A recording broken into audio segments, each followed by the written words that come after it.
The glass walls of the 42nd floor of the Sterling & Co. headquarters usually offered a sense of clarity, a panoramic view of a city that Clara Thorne had spent 2 decades conquering.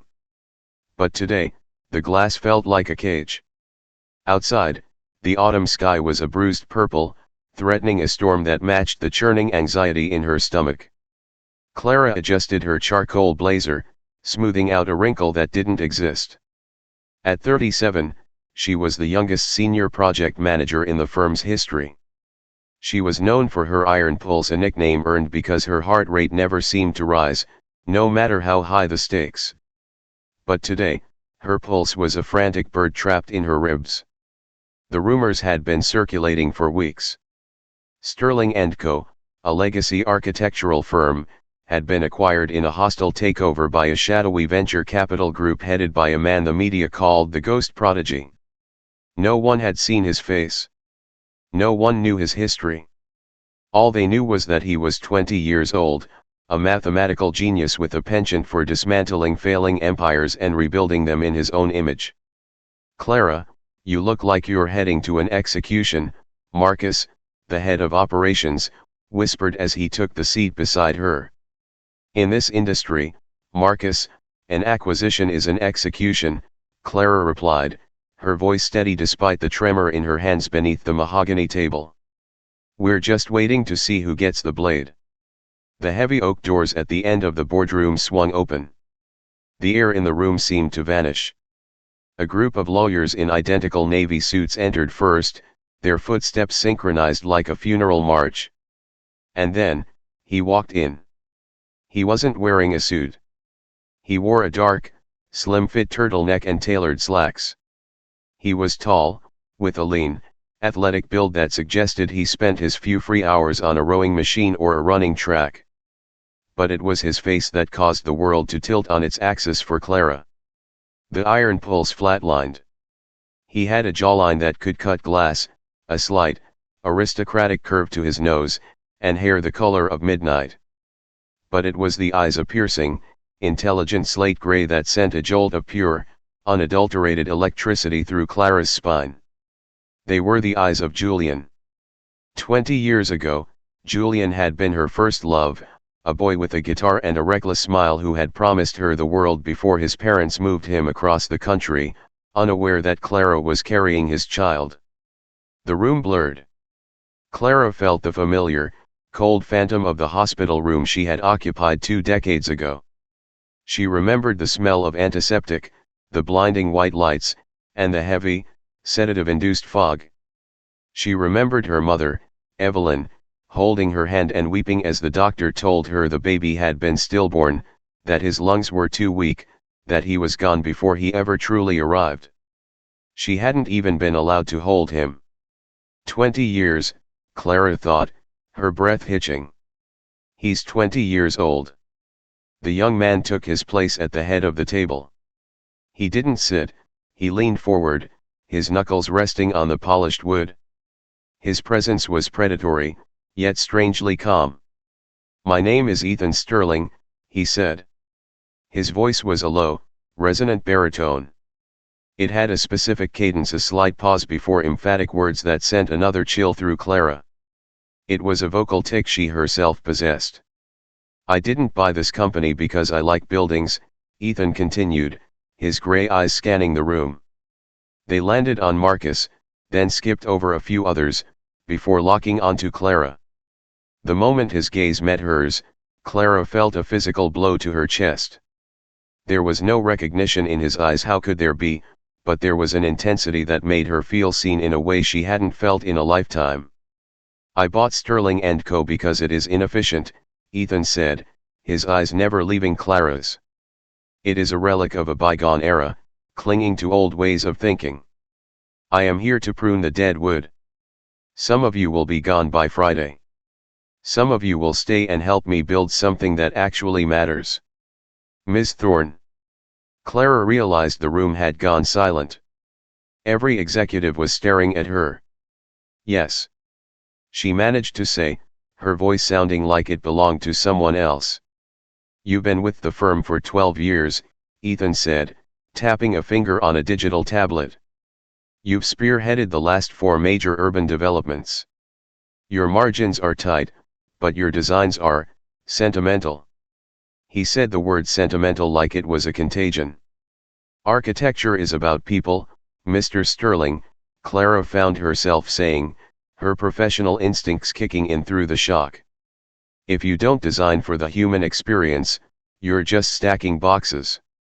A ghost of a smile flitted across Ethan's lips. It wasn't a kind smile, it was the smile of a chess player who had just seen his opponent make an interesting move. Human experience is a variable that can be calculated, Ms. Thorne. I prefer data. He straightened up. I've reviewed your latest proposal for the Riverside project. It's bloated. I want a revised draft on my desk by 8 a.m. tomorrow. If I'm not impressed, you'll be the first sentimental element I remove from this payroll. He turned on his heel and walked out, his lawyers trailing behind him like a wake of crows. The room erupted into frantic whispers the moment the doors closed. Marcus leaned in, his face pale. My God, Clara, he's a shark. He's barely old enough to drink and he just threatened the best PM in the city. Clara didn't hear him. Her ears were ringing. She stood up abruptly, her chair screeching against the floor. Clara? Where are you going? I need air, she rasped. She bolted from the room, ignoring the confused stares of her colleagues. She didn't go to the elevators, she headed for the stairwell, her lungs burning. She pushed through the heavy fire door and collapsed against the cold concrete wall. It's impossible, she told herself, clutching her stomach. The doctor said he was dead. My mother saw the body. I saw the paperwork. But the math was screaming in her head. 17 years old. 9 months of pregnancy. 20 years since that rainy night in the hospital. Ethan Sterling wasn't just a prodigy. He wasn't just her new boss. He was the living image of the man she had loved and the child she had mourned. Every instinct in her body, every maternal fiber she thought had withered away, was screaming a single, terrifying truth. That boy hadn't died. Clara leaned her head back against the wall, the cold stone biting into her skin. She looked down at her hands. They were shaking violently. If Ethan was alive, if he was here, then her entire life was built on a foundation of lies. And those lies had a name, Evelyn. Clara pulled her phone from her pocket and dialed a number she hadn't called in months. Hello? Clara, darling. Her mother's voice came through, sweet and sickly like overripe fruit. Is everything okay? You sound out of breath. Mother, Clara said, her voice dropping to a dangerous whisper. I need you to tell me exactly what happened at St. Jude's Hospital 20 years ago. And don't you dare lie to me this time. There was a long, heavy silence on the other end of the line. When Evelyn finally spoke, her voice had lost its sweetness. Why are you asking about that now, Clara? That's ancient history. Some things are better left buried. The problem with things being buried, Mother, Clara said, watching the shadows stretch across the stairwell, is that sometimes, they dig their way back out. She hung up without waiting for an answer. She had a project to rewrite and a ghost to hunt. The iron pulse was gone, replaced by a fire that threatened to burn her world to the ground. Ethan Sterling wanted data? She would give him the only data that mattered, the truth of who he really was. The 8 a.m. deadline arrived with the cold, mechanical precision of a guillotine. Clara hadn't slept. She had spent the night in a fever dream of blueprints and old memories, her mind racing between the structural integrity of the Riverside project and the structural integrity of her own life. Every time she closed her eyes, she saw those slate gray eyes, Ethan's eyes, Julian's eyes staring back at her through the fog of 2 decades. She stood outside the CEO's suite, clutching a leather-bound portfolio. The air in the executive wing was different, thinner, filtered, and smelling faintly of expensive teakwood and ozone. Ethan's assistant, a woman who looked like she had been carved out of marble, nodded curtly.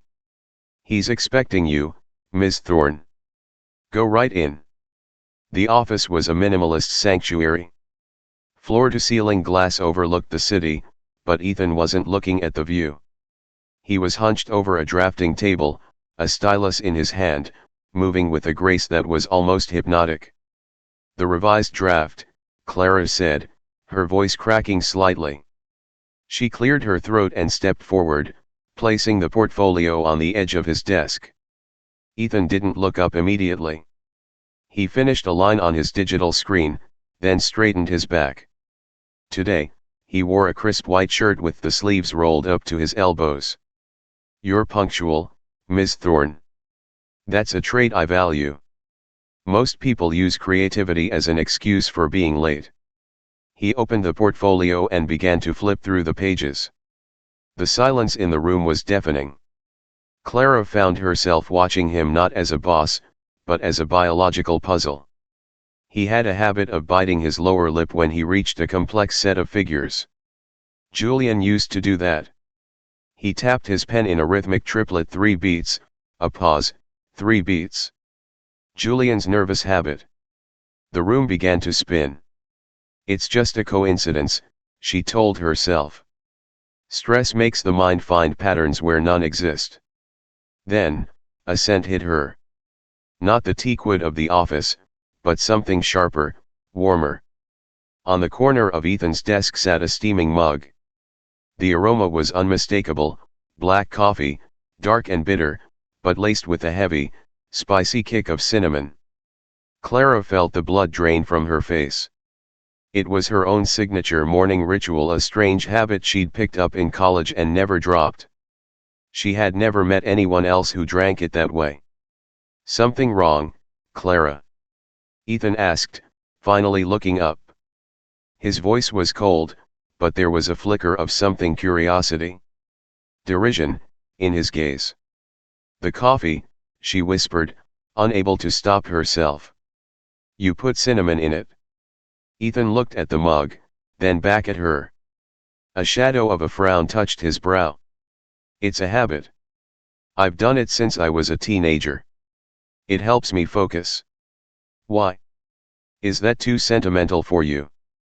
"No," she breathed. I drink it the same way." He stared at her for a long beat, the slate gray eyes unreadable.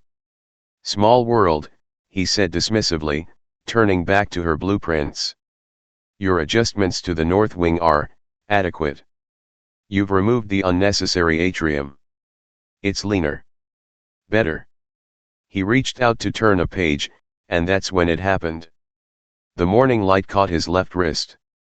Just below the cuff of his rolled-up sleeve, nestled against the pale skin near his pulse point, was a small, brownish mark. It was shaped like a perfect, tiny crescent moon. Clara's heart stopped. She remembered the hospital. She remembered the one, fleeting second the nurse had stumbled, the blue blanket slipping just enough for Clara to see a tiny, wrinkled hand. She had seen that exact mark, a crescent moon on a porcelain wrist, before her mother had screamed for the nurses to take the poor, dead thing away. Clara lunged forward, her hand moving before her brain could protest. She grabbed Ethan's wrist, pulling it into the light. "Let go of me," Ethan hissed, his body tensing like a coil. He ripped his arm back, his eyes flashing with sudden, sharp anger. "What the hell is wrong with you?" "The mark," Clara gasped, her lungs failing her. "On your wrist. Where did you get that?" Ethan stood up, his height suddenly intimidating. He smoothed his sleeve down, hiding the mark. "It's a birthmark, Miss Thorne. I was born with it. Now, unless you've lost your mind completely, I suggest you get back to your desk. I don't tolerate physical contact in this office, and I certainly don't tolerate whatever breakdown this is." "I'm sorry," Clara stammered, backing toward the door. I just, it looked like someone I knew." "I am not someone you knew," Ethan said, his voice dropping to a dangerous, low frequency. "I am the man who owns your contract. Go. Now." Clara fled. She didn't stop at her desk. She went straight to the employee lounge, splashing cold water on her face until her skin was raw. She stared at herself in the mirror. Her eyes were bloodshot, her hair disheveled. She looked like a woman on the edge of a haunting. He's 20. He has the mark. He has the coffee. He has the eyes. The pieces were fitting together, but the picture they formed was a nightmare. If Ethan was her son, then the story of his death was a lie. And if it was a lie, it was a lie constructed by the one person Clara had trusted most in the world. She sat on a bench and forced herself to think back to the months following the death. In 2006, they had been broke. Her mother, Evelyn, had been working 2 jobs just to keep their tiny apartment. Clara had been a shell of a girl, mourning a baby and a boyfriend who had disappeared. Then, suddenly, everything changed. 6 months after the hospital, Evelyn had come home with a bottle of champagne and a check. A lucky inheritance. She had shouted.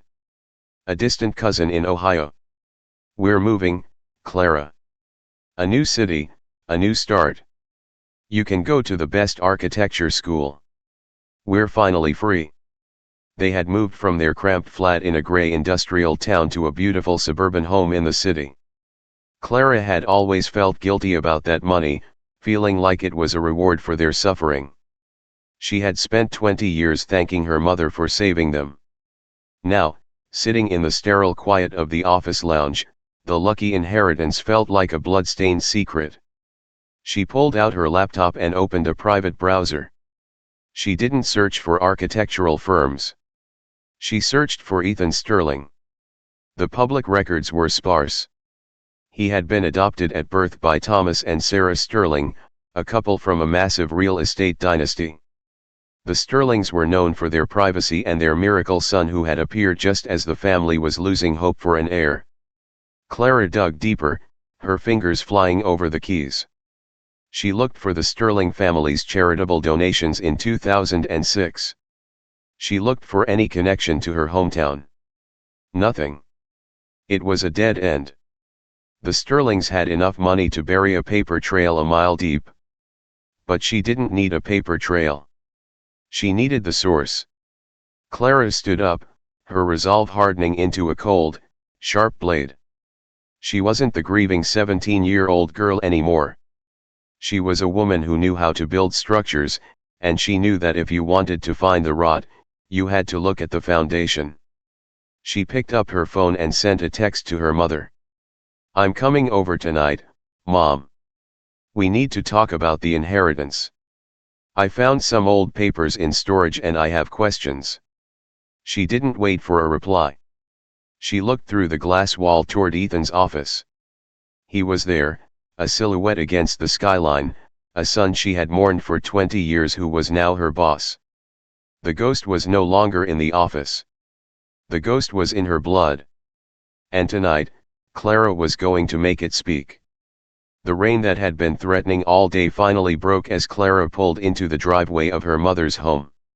It wasn't just a house, it was a sprawling, pristine colonial in one of the city's most expensive gated communities, a monument to the lucky inheritance that had supposedly saved them. To Clara, it had always felt like a sanctuary. Tonight, as the windshield wipers slapped rhythmically against the glass, it looked like a mausoleum. She sat in the car for a long moment, watching the warm yellow glow behind the silk curtains of the living room. Her mother, Evelyn, would be inside, likely sipping a glass of Chardonnay and watching a period drama, playing the part of the refined matriarch she had spent 20 years perfecting. Clara gripped the steering wheel until her knuckles turned white. She had spent 2 decades believing her mother was the hero of her story, the woman who had held her together when she was a broken teenager, the woman who had navigated the tragedy of a stillborn child and a vanished boyfriend. What if the hero was the villain all along? Clara stepped out into the downpour, the cold rain soaking through her silk blouse instantly. She didn't ring the bell, she used her own key. Clara? Is that you, darling? Evelyn's voice drifted from the kitchen. It was a melodic, soothing sound that had once been Clara's greatest comfort. Now, it made her skin crawl. "It's me, Mom," Clara called out, her voice tight. She walked into the kitchen, dripping water onto the polished marble floor. Evelyn was at the island, artfully arranging a platter of cheese and crackers. She looked immaculate, her silver blonde hair in a perfect bob, her cashmere sweater the color of cream. She looked up, her eyes widening at Clara's disheveled appearance. "Goodness, you're soaked. Let me get you a towel. And you look pale. Did something happen at work? Was that new CEO as dreadful as the news says?" Clara watched her mother closely. Was there a tremor in her hand? A flicker of guilt in those blue eyes? "He's intense," Clara said slowly. "He's young. Only 20. It's hard to believe someone that age could run a company like Sterling & Co."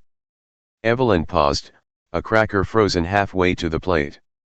The silence lasted only a fraction of a second, but it felt like an eternity. "Well, some people are just born with a silver spoon, I suppose. It doesn't mean they have any real character."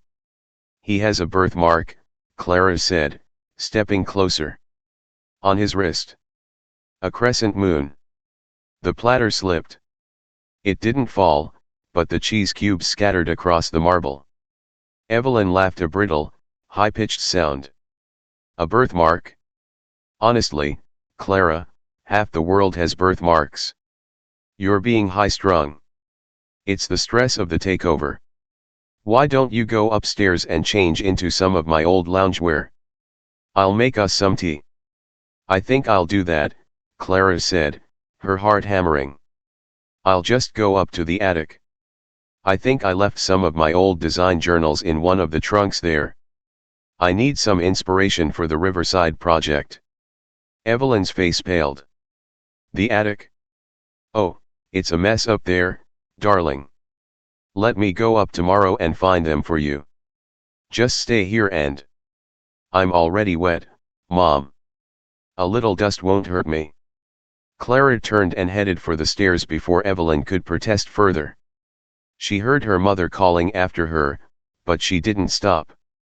She climbed the stairs to the second floor, then pulled down the heavy wooden ladder to the attic. The attic was cold and smelled of cedar and old paper. It was filled with the relics of their life before the wealth, mismatched chairs, boxes of Clara's high school textbooks, and the heavy mahogany desk that had belonged to Clara's father. Evelyn had always been strangely protective of that desk, claiming it was sentimental. Clara moved toward it. It was a massive piece of furniture, its surface scarred and dusty. She tried the drawers. Locked. All of them. She felt a surge of adrenaline. If this desk was just an heirloom, why lock it in an attic? She looked around for something to use as a pry bar. She found a heavy metal letter opener in a box of old office supplies. She jammed it into the gap of the top drawer and pulled with everything she had. The wood groaned, a sickening splintering sound echoing in the quiet space. With a final, violent snap, the lock gave way. The drawer was filled with boring things, at first old tax returns, utility bills from 2007, passport applications. Clara's heart began to sink.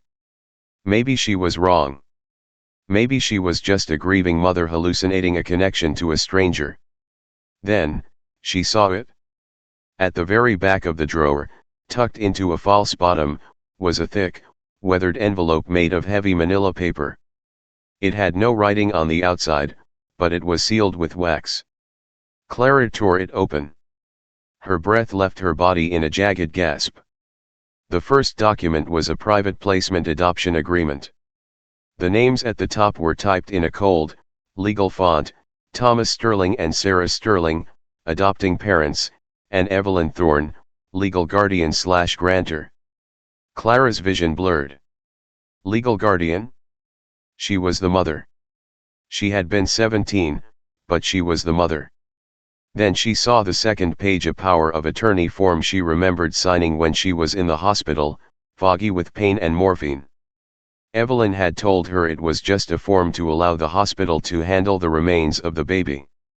She had signed away her son, thinking she was signing a death certificate. Clara flipped to the next page. It was a ledger, handwritten in her mother's elegant, cursive script. May 14, 2006, initial deposit, $50, source, Sterling Trust. June 20, 2006, second installment, $75, source, Sterling Trust. August 15, 2006, final settlement, $75, source, Sterling Trust. There was a total circled at the bottom, $200. Below the total, her mother had written a single note, a clean slate for Clara. A future for the boy. A clean slate, Clara whispered, the words tasting like ash in her mouth. You sold him. You sold my son. She found one more thing in the envelope, a grainy, black and white Polaroid. It was a photo of a newborn baby, wrapped in a blue hospital blanket. He was crying, his tiny face screwed up in a display of pure, raw life. On the back, in her mother's handwriting, Ethan. Born 4:02 a.m. Healthy. The stillborn lie had been a calculated business transaction. Her mother hadn't just stolen her child, she had stolen 20 years of his life. She had watched Clara cry herself to sleep for years, watched her struggle with the phantom grief of a lost son, all while the money from his sale paid for their fancy clothes and their marble countertops. A floorboard creaked behind her. Clara turned, the Polaroid clutched in her shaking hand. Evelyn was standing at the top of the attic ladder. The soft, maternal mask was gone. Her face was set in a mask of cold, hard steel. You weren't supposed to find that, Clara, Evelyn said, her voice devoid of its usual warmth. You told me he was dead, Clara said, her voice rising to a scream. You told me his lungs failed. I spent 20 years visiting an empty grave on his birthday.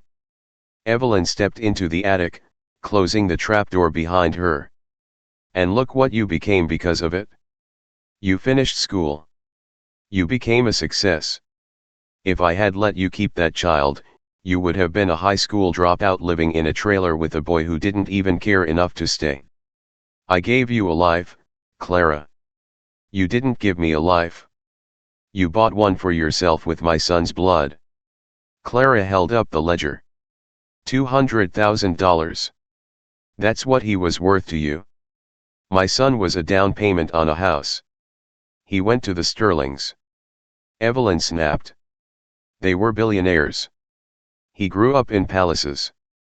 He had the best tutors, the best doctors, the best everything. Do you think you could have given him that?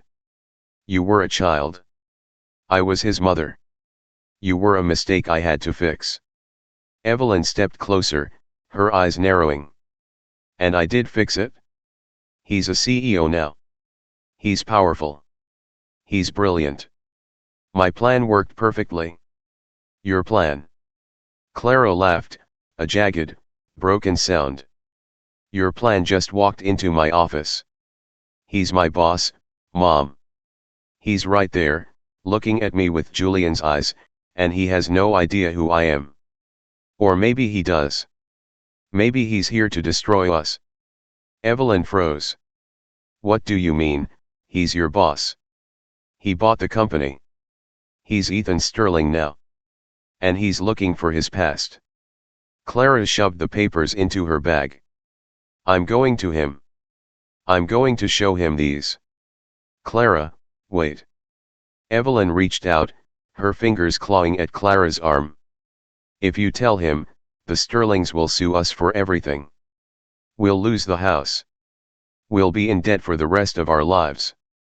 The contract had a non-disclosure clause. Clara ripped her arm away, looking at her mother as if she were a monster from a nightmare. I don't care about the house, Mom. I don't care about the money. I've lived in a house built of lies for 20 years. I think it's time we let the truth burn it down. Clara pushed past her mother and scrambled down the ladder. She ran out of the house, into the cold, cleansing rain, leaving Evelyn screaming her name in the darkness. She got into her car, the engine roaring to life. She didn't head home. She headed back to the city, toward the glowing glass tower of Sterling & Co. She had 20 years of lost time to account for, and she wasn't going to wait another minute. The drive back to the city was a blur of neon lights smeared by the relentless rain. Clara's hands were clamped so tightly onto the steering wheel that her fingers had gone numb, but she didn't care. The manila envelope sat on the passenger seat like a live grenade, its contents threatening to detonate the only reality she had known for 20 years. The Sterling & Co. building stood like a dark monolith against the stormy sky, its crown of glass flickering with the dim, blue glow of security lights. At midnight, the lobby was a cavern of shadows. The security guard, a man Clara had known for years, looked up in surprise as she marched toward the elevators, her hair plastered to her forehead and her clothes dripping. "Miss Thorne? Working late tonight?" "Something like that, Jerry," she managed to say, her voice sounding hollow. The elevator ride felt like an ascent into another dimension. 42 floors. 20 years. Every floor that blinked past felt like a year of her life she was reclaiming from the grave. When the door slid open to the penthouse suite, the silence was absolute, broken only by the distant, rhythmic thrum of the building's ventilation system. She saw the light spilling from the corner office. Ethan was there. She didn't knock. She pushed the heavy glass door open and stepped inside. Ethan was standing by the window, his back to the room. The city lights below reflected in the glass, casting a grid of gold across his white shirt. He didn't turn around, but his reflection in the window watched her. "I expected you 3 hours ago, Clara," he said. His voice was devoid of the cold professional bite it had held earlier that day. Now, it was weary weighted with a gravity that made him sound far older than 20. "You were waiting for me?" Clara asked, stepping into the center of the room. She dropped the manila envelope onto his pristine desk. The wet paper made a dull thud. Ethan finally turned. He looked exhausted. The shadows under his slate gray eyes were deep, and he hadn't touched the black coffee sitting on his coaster. He didn't look at the envelope she had brought. Instead, he reached into his desk drawer and pulled out a sleek, black leather folder.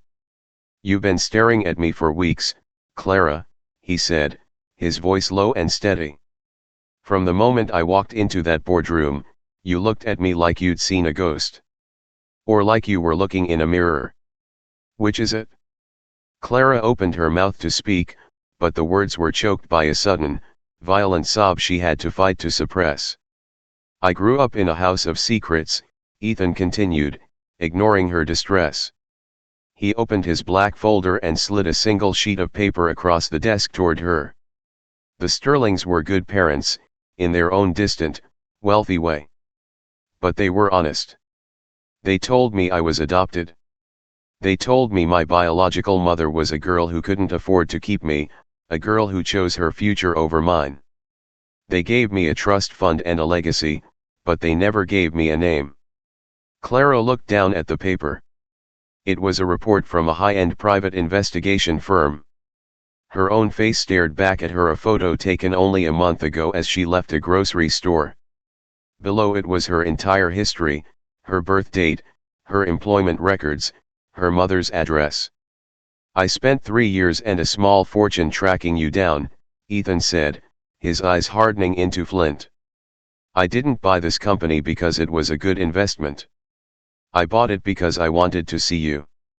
I wanted to look into the eyes of the woman who decided that $200,000 was a fair trade for a son." The room seemed to tilt. "You think I sold you?"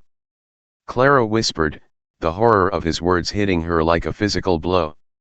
"I have the bank records, Clara," Ethan snapped, his composure finally breaking. He slammed his hand onto the desk.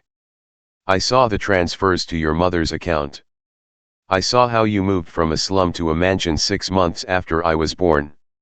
You traded me for a career in architecture and a comfortable life. And now you're standing here, looking at me with those sentimental eyes? It's pathetic. No, Clara gasped, her voice trembling with a raw, agonizing heat. No, Ethan. Look at what I found. Look at the envelope. She shoved the manila folder toward him, her hands shaking so violently that the papers spilled out across his desk. The adoption contract, the handwritten ledger, and the grainy Polaroid of the crying newborn. Ethan looked down, his expression one of bored contempt until he saw the handwriting. He picked up the ledger. He scanned the dates, his eyes moving rapidly. Then he picked up the Polaroid. He flipped it over and read the back. Ethan. Born 4:02 a.m. Healthy. My mother told me you were dead, Clara said, the words finally pouring out of her like blood from an open wound. She told me you were stillborn. She said your lungs were too weak. I never even got to hold you, Ethan. They sedated me, and when I woke up, you were gone. I spent 20 years mourning a baby I thought was buried in a tiny, unmarked grave. Ethan's face went deathly pale. He looked at the ledger again, the private donations totaling $200. He looked at the power of attorney form with Clara's shaky, post-labor signature. She told me it was a form for the hospital to handle the funeral, Clara sobbed, clutching the edge of the desk for support. I was 17. I was alone. I trusted her. I thought the money we got later was an inheritance from a relative. I never knew. I swear to God, Ethan, I never knew you were alive. The silence that followed was heavy, suffocating. The only sound was the rain lashing against the glass, a frantic drumming that seemed to echo the heartbeat of two people whose worlds had just been decimated. Ethan sat down slowly, his legs seemingly unable to support him. He stared at the Polaroid, the only image of his first moments on Earth. He touched the edge of the photo with a trembling finger. She sold me, he whispered. It wasn't a question anymore. It was a realization that recontextualized his entire existence. My grandmother, she sold me to the Sterlings, and she lied to you to cover the trail. She didn't just sell you, Clara said, her voice cracking. She stole you. She stole every birthday, every scraped knee, every first word. She watched me break for 20 years, Ethan. She watched me visit a cemetery that had nothing in it but dirt, and she never said a word. Ethan looked up at her. The ice in his eyes hadn't just melted, it had shattered. The boy wonder, the cold, calculating CEO who had come to seek revenge on a woman he thought had abandoned him, was gone. In his place was a 20-year-old boy who had just realized his entire life was built on a foundation of abduction and greed. I came here to destroy you, Ethan admitted, his voice a ragged shadow of itself. I wanted to make you lose your job, your reputation, everything you supposedly bought with that money. I thought I was the one who was wronged. We were both wronged, Clara said. She walked around the desk, stopping just inches away from him. She wanted to reach out, to touch his arm, to pull him into the hug she had been waiting 20 years to give, but she froze. She was still a stranger to him. Ethan looked at his left wrist, the crescent moon birthmark that had started this entire journey.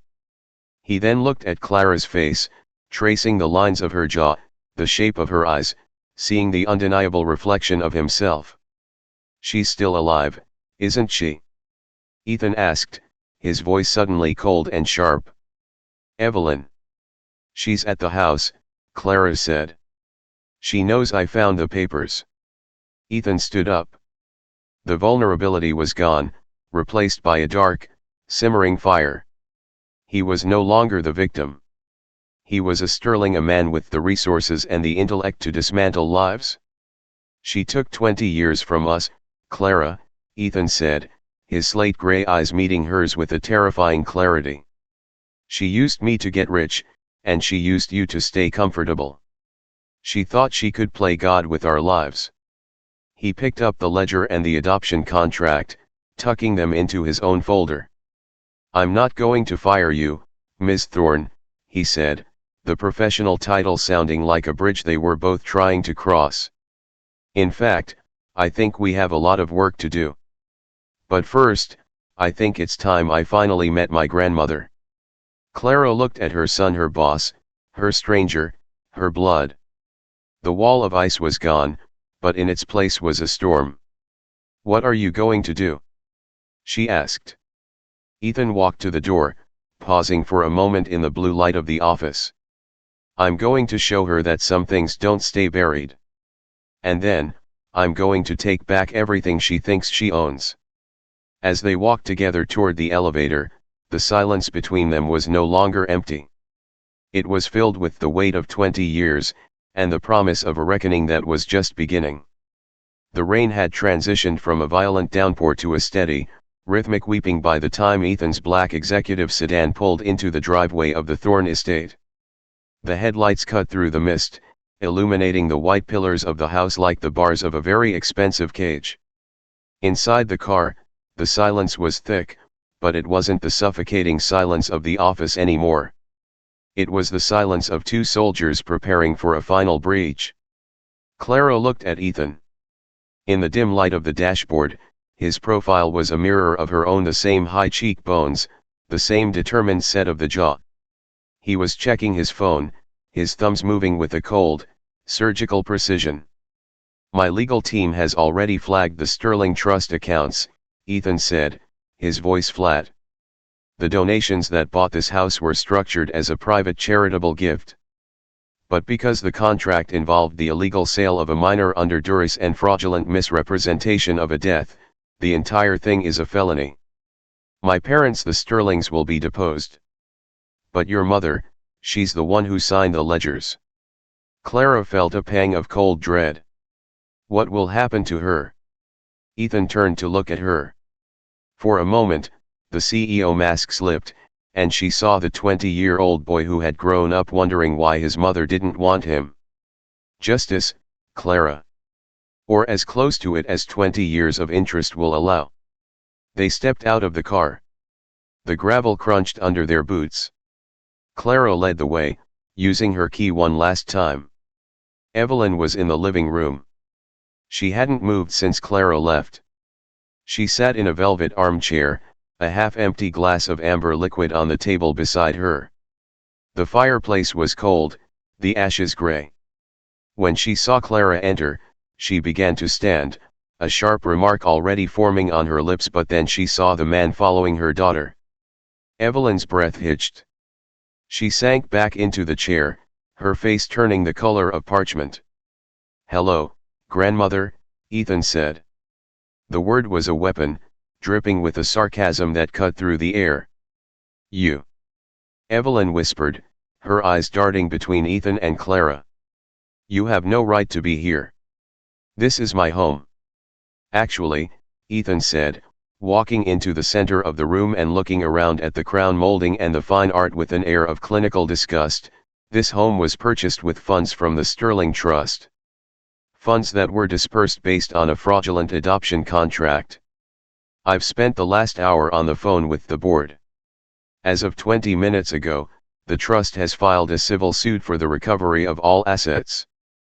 This house, the cars, the accounts, they're being frozen." Evelyn's hand shook as she reached for her glass. "You can't do that. I saved you. I gave you to a family that could give you the world." "You didn't give me anything," Ethan hissed, leaning down until he was inches from her face. "You sold me like a piece of equipment to fund your social climbing. You lied to my mother. You told her I was dead so you could collect a check. Do you have any idea what that kind of trauma does to a person? To two people?" Clara was a child. Evelyn screamed, her voice cracking. "She would have ruined her life. I did it for her." "Stop saying that!" Clara shouted, her voice echoing off the high ceilings. "You didn't do it for me. You did it because you were tired of being poor. You did it because you saw a baby as an obstacle to the life you thought you deserved. You watched me cry for 20 years, Mom. You watched me hold his death certificate and shake with grief, and you never once felt a flicker of guilt. That's not love. That's sociopathy. Evelyn looked at Clara, then at Ethan. She saw the united front, the mother and son she had kept apart for 2 decades, finally standing together. She realized, perhaps for the first time, that the walls of her gilded life were crumbling. I have a deal for you, Evelyn, Ethan said, his voice returning to a terrifyingly calm professional tone. I won't file the criminal charges for child trafficking and fraud. My parents don't want the scandal, and frankly, I don't want the Sterling name dragged through a trial. But you leave this house tonight. You take your clothes and your personal belongings, and you disappear. You will receive a modest monthly stipend, the bare minimum for a studio apartment in the outskirts. If you ever contact Clara again, if you ever step foot in Sterling & Co., or if you ever tell a soul who I am, I will ensure you spend the rest of your life in a state penitentiary. Evelyn stared at him. You're a monster. Ethan tilted his head slightly. I'm your legacy, grandmother. You sold a soul to the Sterlings. Did you expect me to grow up to be kind?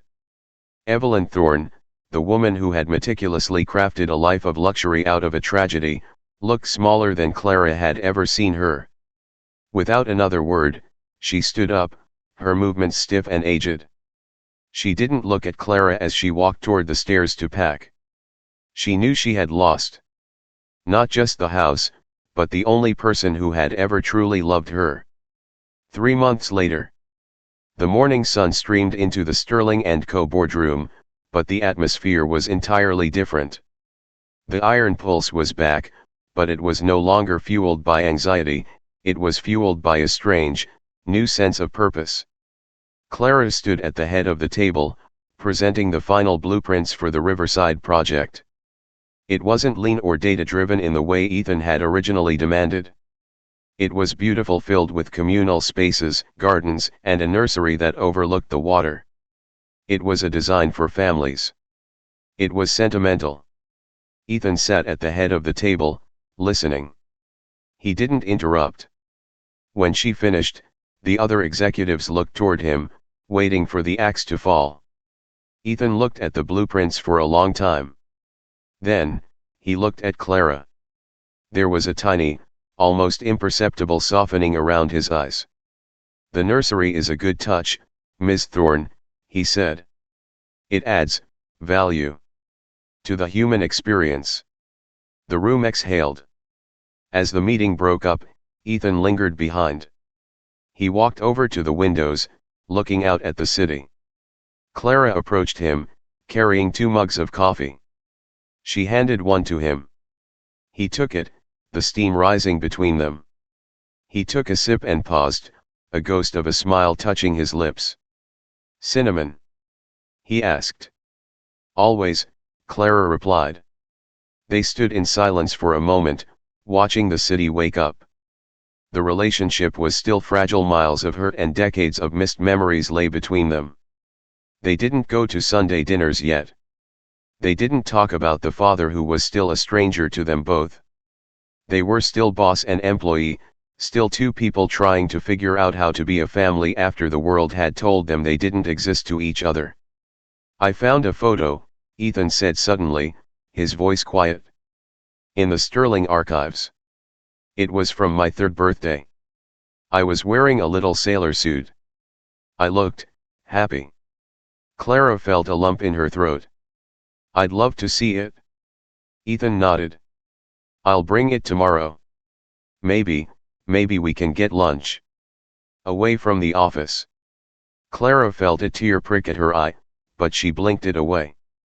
She didn't want to be the sentimental project manager today. She wanted to be the mother she was always meant to be. I'd like that, Ethan. I'd like that very much. He looked at her, his slate gray eyes reflecting the morning light. We have a lot of time to make up for, Clara. We have the rest of our lives, she whispered. As they turned back to their desks, the ghosts of the past finally faded into the background. The lie had been burned away, the debt had been settled, and in the ruins of their old lives, a new structure was beginning to rise, one built on truth, resilience, and a love that not even 20 years of silence could kill.